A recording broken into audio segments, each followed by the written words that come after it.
खुशकिस्मत 40 पार मोहन ने आखिर अपने ऑफिस की सहकर्मी सुधा से शादी कर ही ली। सुधा जहां एक अनाथ लड़की थी, अपने चाचा चाची के पास पली बढ़ी, वहीं दूसरी ओर मोहन की केवल माताजी हैं। पिताजी का स्वर्गवास उसके छोटी उम्र में ही हो गया था। सुधा ने आते ही घर का सारा काम बहुत अच्छे से संभाल लिया। वह अपनी बीमार सासू माँ का अच्छे से ख्याल रखती, लेकिन शादी के बीते 1 साल बाद उसने एक आदत बना ली थी। वो अब अपनी सासू माँ के पास बैठकर कुछ नहीं खाती थी। पहले तो दोनों सास बहू साथ में ही खाना खाती थी।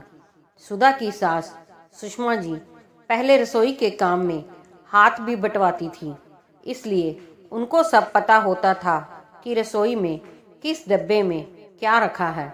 लेकिन अब बीमारी के कारण वो रसोई में भी नहीं जा पाती थी। माँ जी, ये लीजिए चाय बिस्किट। शाम को हॉल में अपनी सास सुषमा जी को चाय बिस्किट पकड़ाकर सुधा खुद थोड़ा दूर अपनी चाय लेकर पीने बैठ गई।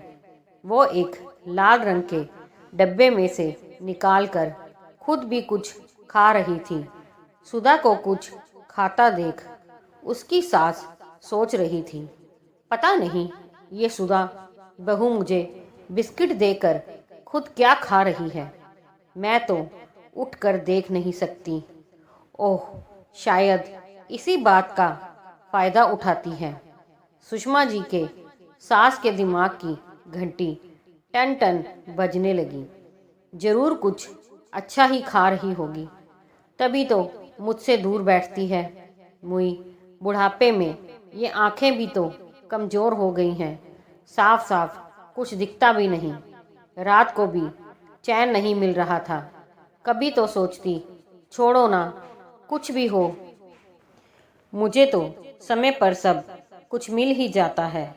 लेकिन दूसरे ही पल मन में आता, अरे ऐसे कैसे छोड़ दूं? आखिर पता तो चले डिब्बे में क्या है। आखिर उनसे रहा नहीं गया तो टसकते मसकते पहुंच ही गई रसोई में। मन ही मन बुदबुदाए जा रही थी। कौन सा डब्बा था? हाँ, लाल रंग का था। मिल गया, लेकिन थोड़ा ऊपर है, हाथ ही नहीं आ रहा। कांपते हाथों से उतारने की कोशिश कर रही थी कि डिब्बा धड़ाम से नीचे गिर गया। धड़ाम! हे भगवान, ये क्या? ये टुकड़े किस चीज के हैं? इतनी देर में सुधा और मोहन आवाज सुनकर भागते हुए आए। क्या हुआ माँ जी, कुछ चाहिए क्या? सुधा बोली। हाँ बहू, वो दवाई से मुंह कड़वा हो गया था, इसलिए शक्कर का डिब्बा ढूंढ रही थी।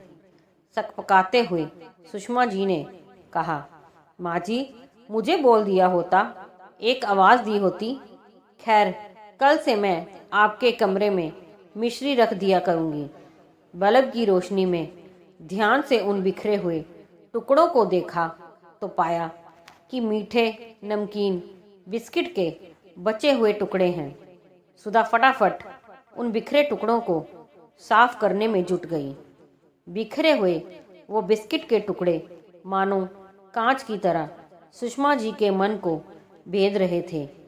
कितना गलत सोच रही थी मैं। बहू मुझे साबुत बिस्किट देकर खुद टूटे और बचे हुए टुकड़े खाती है। छी, अपनी ओछी सोच पर सुषमा जी को शर्म आ रही थी।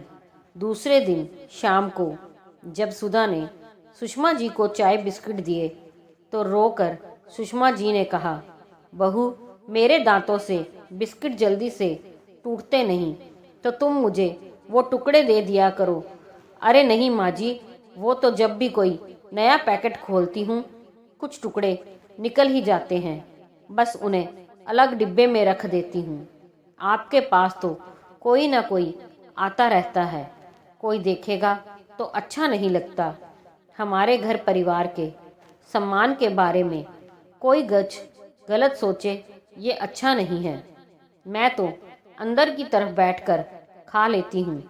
कोई आने वाला होता है तो डिब्बा बंद कर देती हूँ, सुधा ने मुस्कुराते हुए कहा। सुधा की बात सुनकर चाय पीते पीते सुषमा जी की आंखों के कोर भीग गए। ऐसी बहू पाकर वो खुद को आज दुनिया की सबसे खुशकिस्मत सास समझ रही थी।